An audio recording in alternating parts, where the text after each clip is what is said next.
नमस्कार, मी प्रीती आणि प्रीतीज रेसिपी मराठी या आपल्या यूट्यूब चॅनलवर तुमचे पुन्हा एकदा खूप मनापासून स्वागत करते।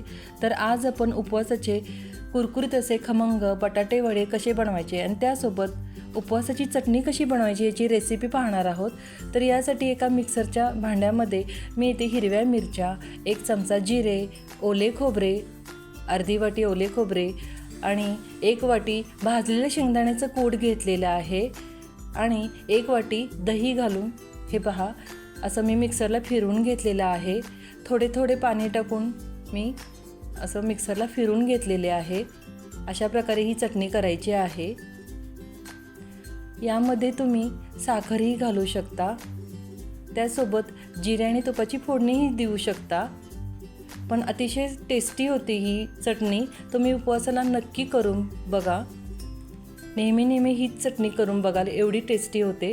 आणि सगळ्यात शेवटी मी मीठ टाकलेले आहे आणि मिक्स करून घेते। तर आपली उपवासाची चटणी तयार आहे, अतिशय टेस्टी होते, नक्की करून पहा। आता इथे मी 8-9 उकडलेले बटाटे घेतलेले आहेत, साल काढून छान असे उकडून घ्यायचे आहेत आणि हाताने असे बारीक करून घ्यायचे आहेत। खूप चुरा करायचं नाही आहे बटाट्यांचा, हाताने असे मॅश करून घ्यायचे आणि अगदीच बारीक करायचे नाहीत, कुठे कुठे फोडी ठेवाव्यात, तरच वडे टेस्टी होतात। हे पहा, तर फोडी मी मोठ्याच ठेवलेल्या आहेत। तर इथे मी जिरे, मिरच्या आणि कोथिंबीर याची पेस्ट बनवून घेतलेली आहे। तुम्ही जर उपवासाला कोथिंबीर, जिरे खात नसाल तर स्किप केलं तरीही चालेल। आणि शेवटी मी मीठ टाकलेले आहे। या ठिकाणी तुम्ही लिंबाचा रसही टाकू शकता आणि असं मिक्स करून घ्यायचं आहे। तेल मी आधीच तापवून घेतलेले, तेल चांगले गरम करून घ्यावे। हाताला आता तेल लावून मी असे मिश्रणाचे बॉल्स किंवा असे मिश्रणाचे गोळे बनवून घेतलेले आहेत। हाताला तेल लावून घ्यावे म्हणजे चिटकत नाहीत। हे पहा, सगळे मी मिश्रणाचे अशा प्रकारे गोळे बनवलेले आहेत। व्हिडिओत दाखवले त्याप्रमाणे करून पहा। आता एका मिक्सिंग भांड्यामध्ये मी इथे वरईचं पीठ 2 कप घेतलेले आहे, लाल मिरची पूड घेतलेली आहे आणि मीठ टाकलेले आहे। मिक्स करून घेऊया। लाल मिरची पूड घ्यावे कारण यामध्ये इतर मसाले नसतात, उपवासाला चालते। आणि पाणी टाकून बॅटर बनवून घ्यायचं आहे। अगदी थोडे थोडे सुरुवातीला पाणी टाका, एकदम पाणी टाकू नका। चमच्याच्या साहाय्याने व्यवस्थित मिश्रण बनवून घ्यायचं आहे आणि चांगलं असे फेटून घ्या। हे पहा, व्हिडिओमध्ये दाखवले त्याप्रमाणे व्यवस्थित मिश्रण फेटून घ्या।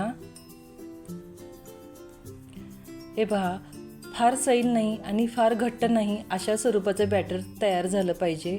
तर तेल देखील चांगले गरम झालेले आहे। आता यामध्ये मिश्रणाचा एक गोळा मी हे पहा मिश्रणाचा गोळा या पिठामध्ये असा घोळून घेते आणि चमच्याच्या साहाय्याने तेलामध्ये टाकून घेते आणि तळून घेते। तेल चांगले तापल्यानंतर व्यवस्थित असे तळून घ्यायचे आहेत। असं बॅटर ह्याला व्यवस्थित वरून लागलं गेलं पाहिजे। आता हाताच्या साहाय्याने दाखवते। हे पहा, हाताच्या साहाय्याने मी तेलात टाकलेले आहे। अगदी सावकाशपणे टाकायचे आहे। झाऱ्याने असे कडेने तेल सोडावे म्हणजे वरचे आवरण देखील कुरकुरीत होते। दोन्ही बाजूने सोनेरी रंगावर चांगले तळून घ्यायचे आहेत वडे आणि मध्यम आचेवर, गॅसच्या मध्यम आचेवरच तळायचे आहेत, लक्षात ठेवा। हे पहा, पूर्ण तेल मी नितळून घेतलेले आहे आणि एका चाळणीमध्ये हे वडे काढून घेते। अशा प्रकारे सोनेरी रंगावर वडे तळून घ्यायचे आहेत। आता इथे पहा, वड्याचं वरचं आवरण आहे, खूप जाड नाही आणि जास्त असे मऊ नाही आहे, अगदी कुरकुरीत झालेले आहे आवरण।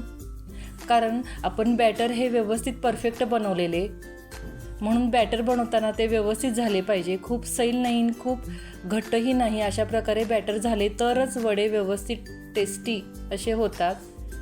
तर आता दुसरी बॅच देखील मी अशा प्रकारे तळून घेतलेली आहे। यामध्ये तेल व्यवस्थित तापले गेले पाहिजे, ही एक महत्त्वाची टीप आहे। आणि मध्यम आचेवर हे वडे तळून घ्यायचे आहेत, लक्षात ठेवा। आणि पूर्ण तेल नितळून घ्यायचं आहे। झाराच्या साहाय्याने असे तळून घेऊन मी एका चाळणीमध्ये काढून घेतलेले आहेत। सुंदर कलर आलेला आहे। हे पहा, अतिशय टेस्टी होतात, रुचकर होतात. हे पहा, असे नेहमी उपवासाला साबुदाणा खिचडी खाऊन जर कंटाळला असाल तर असे उपवासाचे बटाटे वडे तुम्ही नक्की करून पहा. लहान मुलांना देखील खूप आवडतील, कारण खरंच खूप सुंदर टेस्टी होतात, रुचकर लागतात. आता राहिलेल्या देखील मिश्रणाचे मी गोळे तेलामध्ये टाकून हे असे तळून घेतलेले आहेत. अशा प्रकारे सर्व वडे मी तेलामध्ये टाकून तळून घेतलेले आहेत. हे पहा, असे मध्यम आचेवर हे वडे तळून घ्यायचे आहेत. चमच्याच्या साहाय्याने हे सोपे जाते तेलामध्ये टाकणे. हे पहा, अशा चमच्याच्या साहाय्याने तेलामध्ये टाकून व्यवस्थित असे फ्राय करून घ्यायचे. मध्यम आचेवर आपण हे वडे तळून घ्यायचे आहेत आणि झाऱ्याच्या साहाय्याने तेलवर असे ढकलत तेलवर सोडत कुरकुरीत असे सोनेरी रंगावर वडे फ्राय करून घ्यायचे आहेत. तर इथे सर्व वडे रेडी आहेत. नक्की करून पहा. तुम्हाला जर हा व्हिडिओ आवडला तर व्हिडिओला लाईक करा, शेअर करा आणि चॅनलला सबस्क्राईब करा. पुन्हा भेटू नवीन एका रेसिपीसह. तोपर्यंत धन्यवाद.